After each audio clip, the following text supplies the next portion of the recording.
yo recuerdo la sensación del primero que lo estaba acompañando a bien morir en la agonía y me tenía todavía la mano apretada, yo estaba así, y le iba hablando, lo iba sugiriendo palabras de fe, de aliento, ¿no?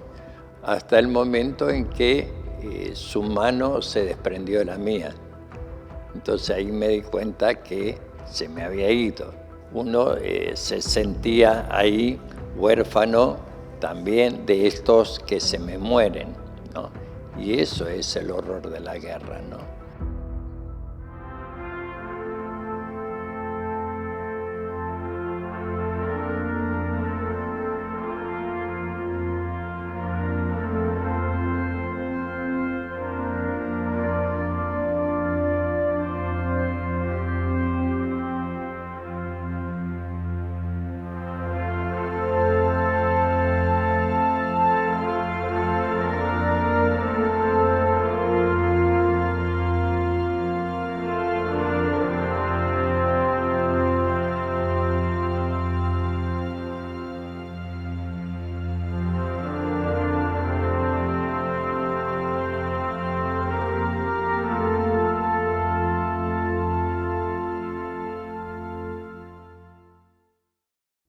Fue muy valioso la actitud de todos, de oficiales, suboficiales, soldados, o sea, todo el grupo, porque ante lo tremendo de la guerra, el ánimo era para esto vinimos.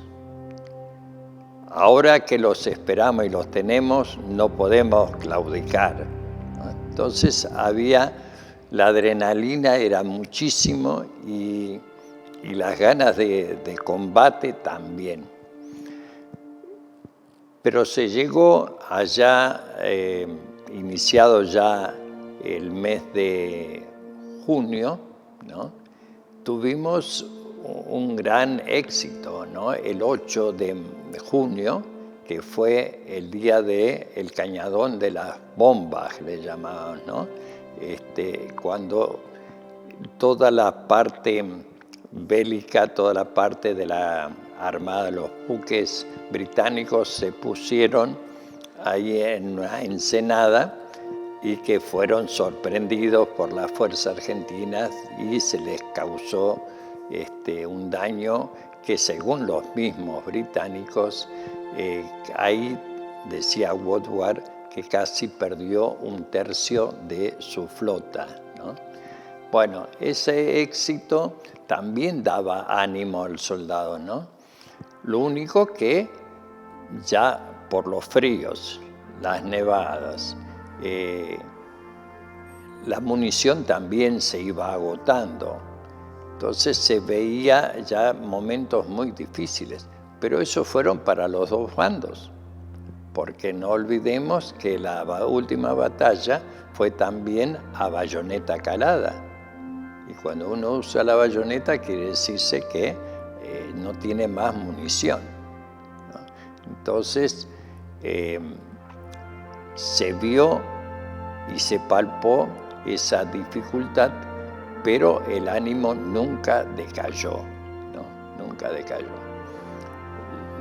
Mi actuación era mantener esto, que cada uno cumpliera su misión, pero sin odio, ¿no? Simplemente el cumplimiento de la propia misión.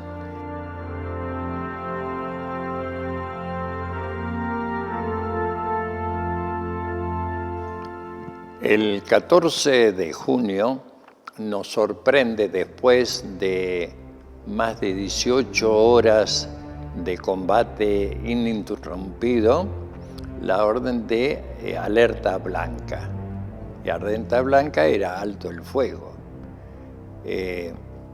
Ante tamaña sorpresa, yo quiero verificar por qué, y fui hasta la casa del gobernador. Allí me entero que y porque vi también venir un grupo de camarógrafos rodeándolo, representantes de Gemini Moore, ¿no?, que venían a parlamentar. Y con esa novedad volví al pozo comando del Regimiento 25, y cuando llego, yo decía, ¿cómo le digo a Seinelin esto? Que todo se acabó, que hay un alto al fuego. Pero él se adelantó, porque al noticiar que yo llegaba ahí, le dicen, teniente coronel, llega el padre Martínez. Y él sale y dice, vio, padre, lo esperábamos por el jardín y nos entraron por el gallinero, ¿no?, por la parte de atrás, ¿no? Y bueno, entonces ahora ahí decía yo, bueno, ahora tengo, ¿cuál es la misión mía?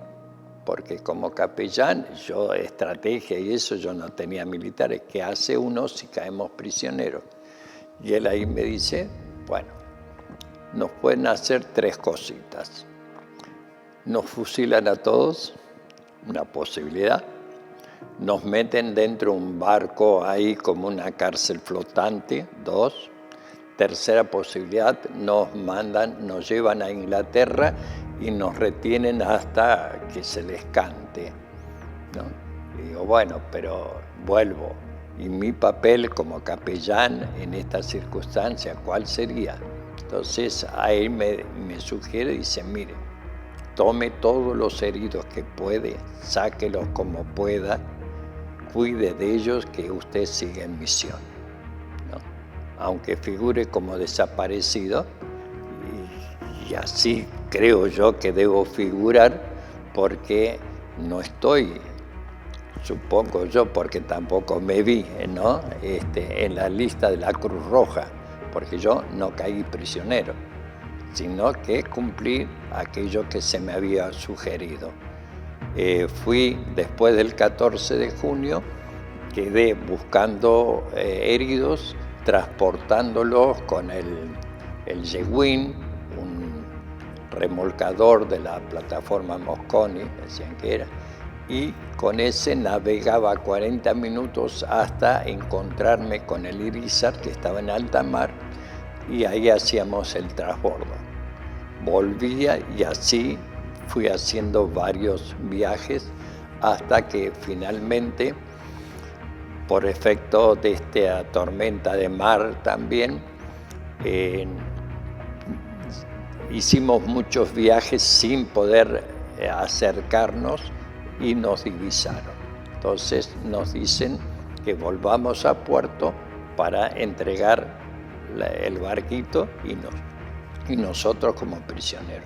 Entonces ahí le digo yo al comandante, digo, perdóneme, yo no puedo volver ahí y entregarme prisionero, porque tengo muchas cosas que defender, que resguardar. Entre ellas, no solamente mis bolsones de prendas y objetos que yo había tomado como testimonio del combate, sino también, sobre todo, 2 grandes reliquias.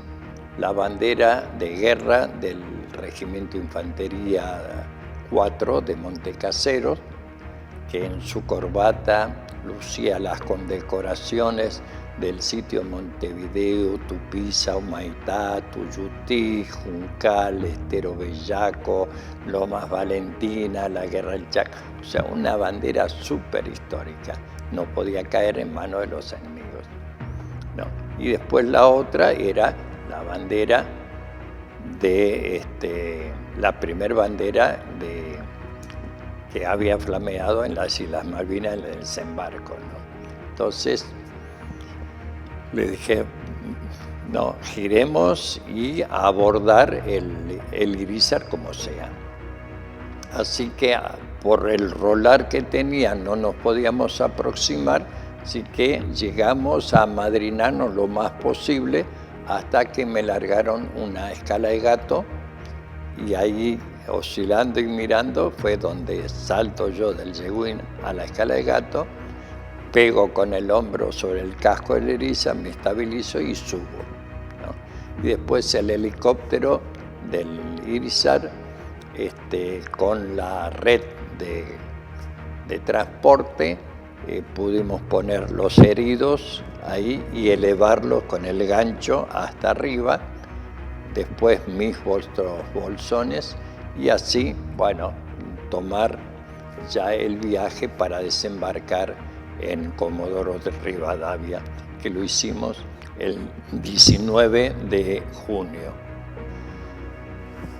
Ese 19 de junio marca el inicio de una etapa más de Malvinas, ¿no? Malvinas entonces la podemos ver en 3 etapas. La primera, la recuperación y ese periodo de euforia, de grandes logros y de grandes alegrías. El momento de la guerra propiamente dicha, del 1 de mayo hasta el 14, y la tercera etapa es el post-Malvinas. Para Comodoro, la semana que estuve ahí en Comodoro, bien, porque me cumplí la misión, cuidar de los heridos en el hospital regional hasta que fueron evacuados todos a Buenos Aires.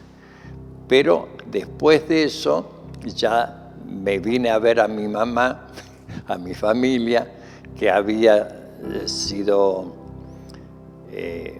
primero a mamá yo la tenía engañada porque a los 80 y pico de años no podía decirle a ella que había venido a la Argentina para que ninguno de sus hijos sufriera las guerras que ella sufrió, la Primera Guerra Mundial, la Civil Española y la Segunda Guerra Mundial. No podía decirle yo que estaba metido en una guerra, ¿no? Pero ella me descubre cuando, ya próximo al desembarco, una llamada telefónica que yo no había hecho, ¿no? Sin embargo, se ve que como habíamos dado en la ficha un familiar directo por si nos pasaba cualquier cosa a nosotros, hicieron una llamada y me dicen, ahí su llamada con Río Negro. Cuando tomo el teléfono, escucho la voz de mi madre, ¿no? Y ella me dice, ay, tené cuidado porque ustedes están muy cerca, escucho que Malvinas, etc. Y yo así medio entredormido le digo, no, digo, ya estoy de regreso ya, ¿no? ¿De regreso de dónde? Digo, de Malvinas. Hoy, ay, empieza ella ahí. Digo, no, bueno, cálmate que ya estoy viendo la costa, ya desembarco y en unos días más voy a visitarlos. Bueno, hice eso, pero me encontré ya con los primeros síntomas de la desmalvinización, ¿no? Todos, al rechazar a la dictadura, rechazaron esta gesta que se había hecho en la dictadura. Y a nosotros, civiles o no civiles, soldados, nos unieron a la dictadura. Entonces, al rechazar la dictadura, nos rechazaron a nosotros. Y ahí fue el momento más terrible, porque todo aquello que yo había visto, todo ese valor, todo ese heroísmo, vi que se ninguneaba, ¿no? No se revalorizaba para nada. Y fueron 10 años de ninguneo total, al punto que la decepción, el abandono del excombatiente ha hecho que al día de hoy sean más los muertos en la posguerra que durante la guerra, ¿no?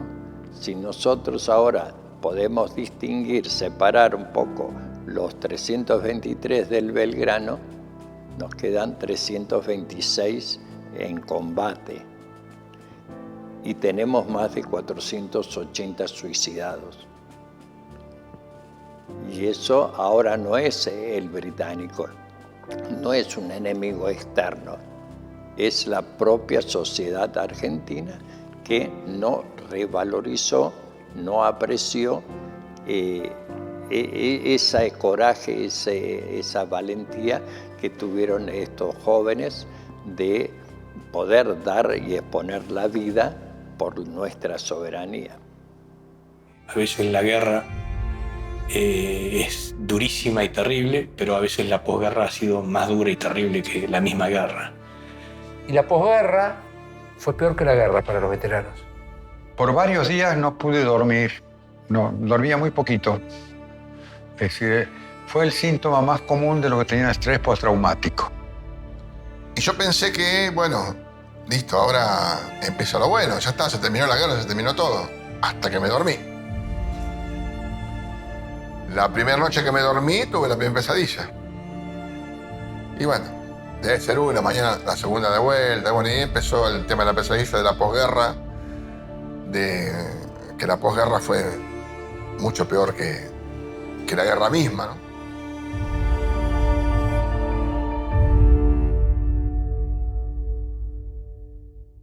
Visitado acá a mi familia, yo regreso a Comodoro Rivadavia, donde terminé ese año, 1982, y ahí mis superiores me designaron un lugar de tranquilidad para tener un poco de relax, ¿no? Y ahí me mandaron a las cordilleras neuquinas, en esos pueblos de tipo de misión, donde seguí mi actividad, ¿no? Lejos de todo lo que era ya el clima, no solamente bélico que había terminado, sino también el apoyo a las Fuerzas Armadas que allá ya no las tenía. Seguí con el trabajo de parroquia. Malvinas nos dejó una gran lección, que es remanida, lo sabemos, porque las guerras, no hay guerra buena. Llegamos a la guerra cuando se terminan las razones del hombre, cuando los hombres no se entienden. Y entonces lo que se hace es triunfar sobre el otro, pero no por la fuerza de la razón, sino en razón de la fuerza. Entonces, ahí es la ley del más fuerte, no es de las razones. Y ahí se paga un precio demasiado caro, porque en una guerra no hay ni vencedores ni vencidos. Quedan sobrevivientes de uno y de otro lado.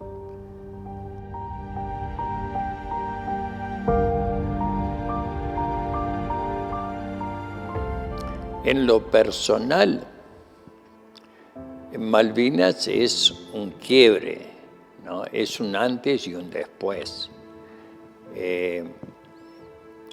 Un antes uno tenía una mirada más individual, más local. Ahora vemos que la paz es un bien de la humanidad. Tenemos que luchar por la paz, no solamente en la casa, en el país, sino también en el mundo. Y lo vemos ahora esto porque lo hemos sufrido en carne propia. Hemos visto entonces el camarada que hemos querido salvarlo y se nos ha ido de las manos, ¿no? Yo recuerdo la sensación del primero que lo estaba acompañando a bien morir en la agonía, ¿no? Y me tenía todavía la mano apretada, yo estaba así, y le iba hablando, lo iba sugiriendo palabras de fe, de aliento, ¿no? Hasta el momento en que su mano se desprendió de la mía. Entonces ahí me di cuenta que se me había ido, ¿no? Y uno se queda así como aquel soldado con respecto a la Virgen decía, estoy huérfano de madre, uno se sentía ahí huérfano también de estos que se me mueren, ¿no? Y eso es el horror de la guerra, ¿no? Así que ya la oración, el memento, el recuerdo de los 649 en cada misa en el momento de los difuntos, siempre está, ¿no?, por el eterno descanso de todos ellos. Y después la fraternidad que se ha armado, ¿no? Ya tenemos nosotros camaradas que son más que camaradas, ahora son hermanos que tenemos en el resto del país. Estamos comunicados permanentemente y entonces ahora tenemos lo que nos une, es poco, decimos la bandera de Belgrano, el uniforme de San Martín y esa fe, ¿no?, cristiana y mariana que nos hermana a todos sin distinción. Ya no hacemos sectores como el porteño, el norteño, el sureño, ¿no? Ahora somos todos argentinos y tenemos que seguir luchando por esos valores que hacen a la nacionalidad nuestra.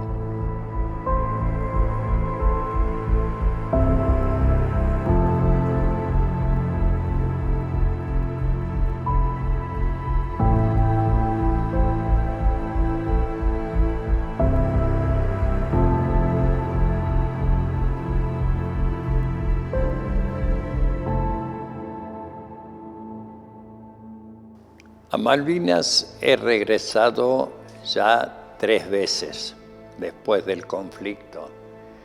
Y la primera fue después de 20 años. ¿Y por qué recién dejar pasar? Porque había un obstáculo en mi interior, que era entrar ahora a Malvinas con un pasaporte. Eso no cabía en mis pensamientos porque decía, no, yo tengo que ir como una provincia más de mi país. Pero las circunstancias, ¿no?, del gobierno por esta potencia extranjera que nos ha usurpado nuevamente ese territorio, hacía que yo no quisiera que me sellaran el pasaporte.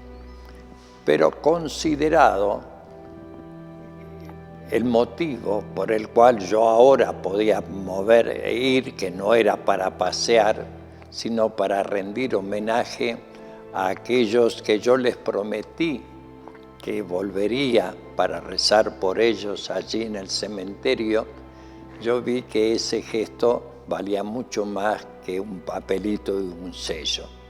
Así que me comuniqué con la Comisión de Familiares de Caídos de la Gesta, ¿no?, y cuando se armó la renovación del cementerio, el primero, su gestor fue, como dije, el capitán Cardoso.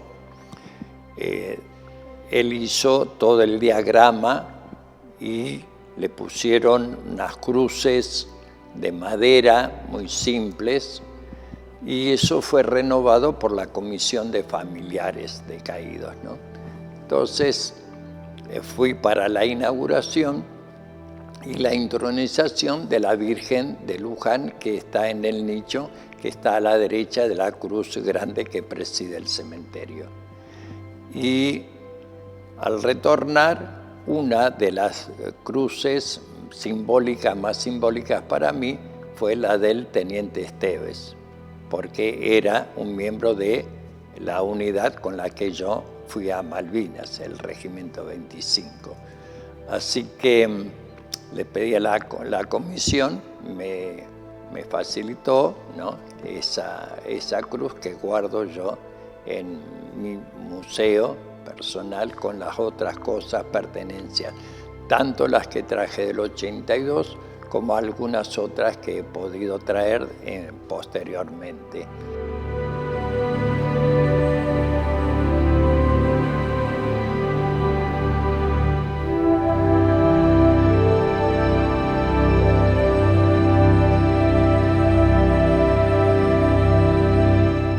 Tenemos personal ninguneado, olvidado así, Pero tenemos también otra parte que no se ha tenido en cuenta hasta el día de hoy, que son las madres, las familias, que sufrieron tanto como nosotros. Tenemos a veces en familias que han tenido el único hijo y ha fallecido, y hoy tienen los viejitos, viven así del recuerdo, pero sin la atención debida, ¿no? Por suerte, ahora hay un movimiento bastante, después de los 40 años, el tema Malvinas está siendo jerarquizado y están poniéndose las cosas en su lugar. Entonces, yo espero que en estos próximos tiempos la juventud de hoy pueda tener, ¿no?, los mismos valores que tuvieron aquellos jóvenes de 18 años, ¿no? Entonces, tengamos un futuro más promisor.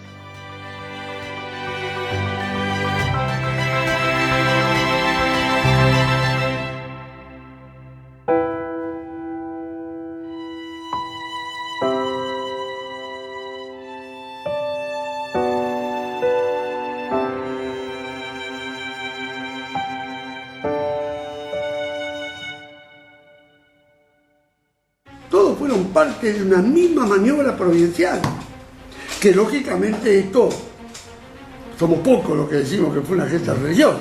El resto, no, que fue un error, todo. No fue un error.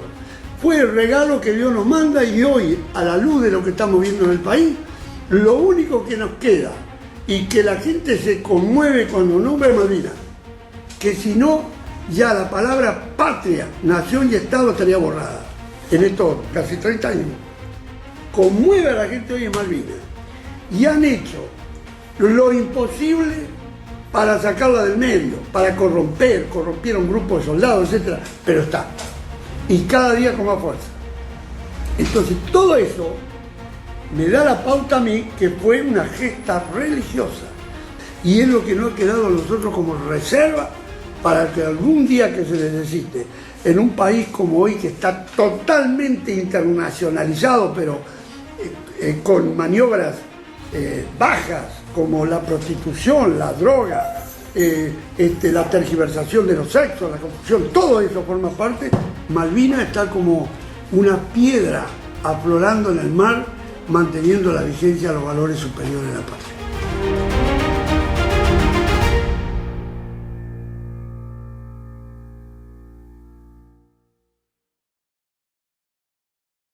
Si llegaste hasta acá es porque te interesa nuestro contenido y te lo agradecemos mucho. Como sabés, no es fácil encontrar este tipo de producciones.